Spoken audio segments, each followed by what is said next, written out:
What would you do if you found a cave filled with gold? If you said plunder it and then tell your friends, then you are a lot like Einar, a Viking who lived in Norway around 1000 AD.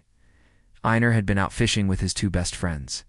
When they found a cave on an uninhabited island, as soon as they entered the cave, they were met with what seemed to be an endless amount of gold.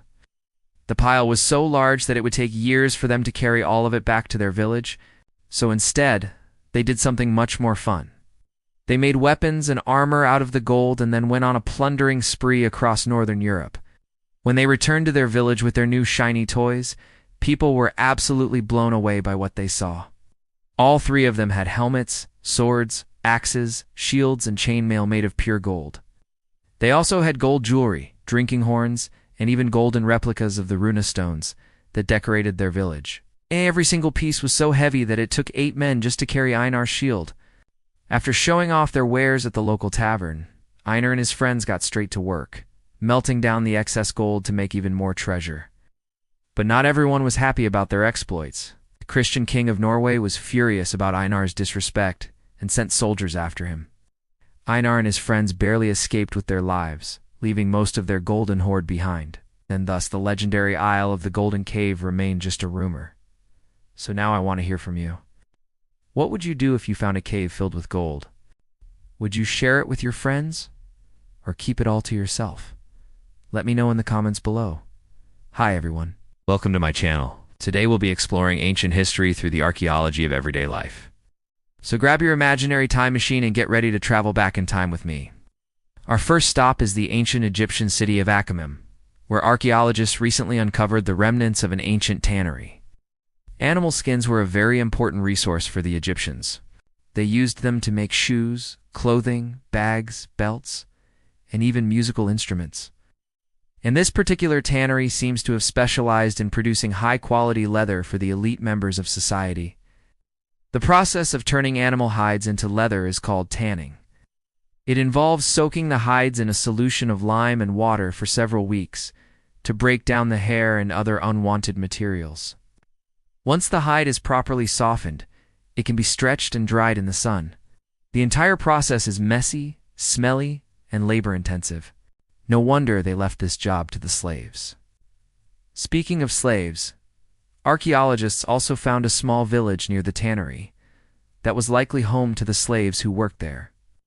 Most of the houses were only one room with dirt floors and no furniture.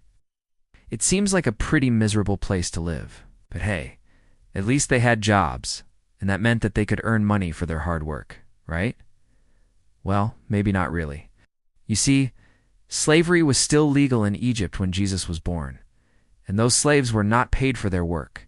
Instead, they were considered property and had no rights. The only way a slave could earn their freedom was by purchasing it with the money they earned while working. But saving up enough money to buy your freedom was nearly impossible. So most slaves spent their entire lives working without pay. In fact, many of them were born into slavery and would pass that lifestyle down to their children. That's right, slavery was hereditary in Egypt, which means that if your parents were slaves, so were you. Okay, let's move on to our next excavation site.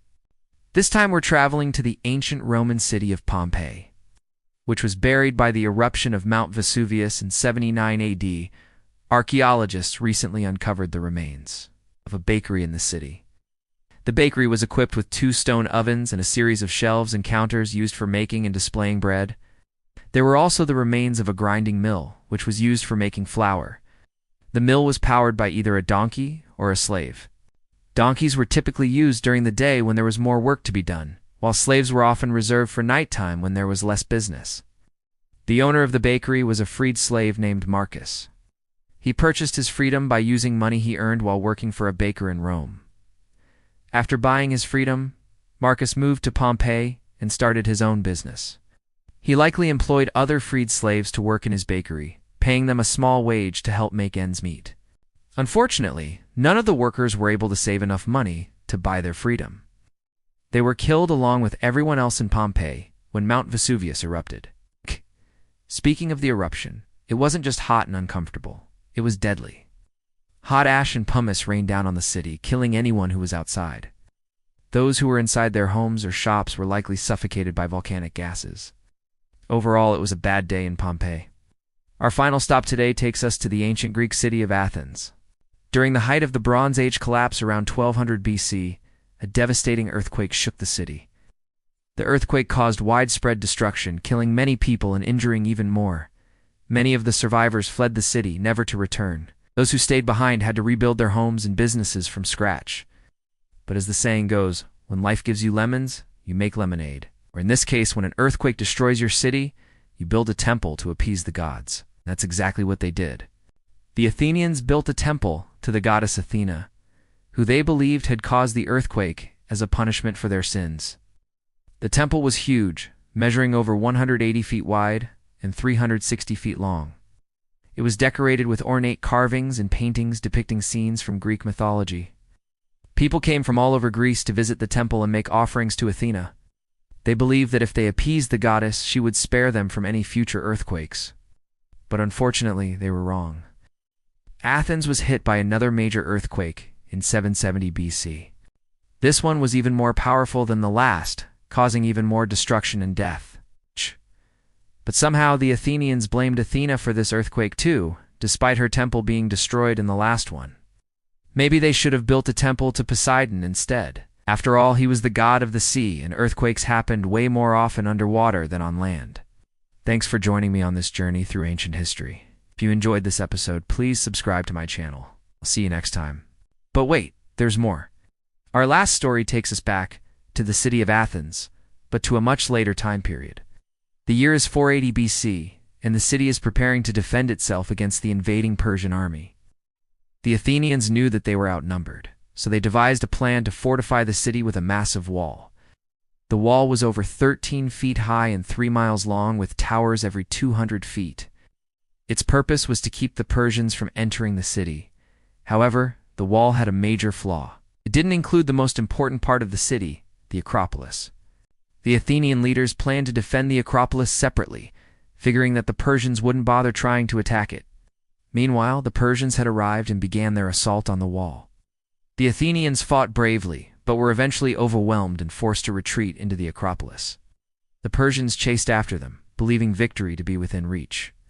However, they soon realized that the Acropolis was much more heavily fortified than they had anticipated. The Athenians had placed cannons on the rooftops of the buildings, which rained down rocks and fire on the Persian soldiers. The Persians tried to sneak around the building to get a better angle, but soon found themselves trapped in a maze of narrow streets and alleyways. To make matters worse, the Athenian defenders were much more familiar with the terrain than they were.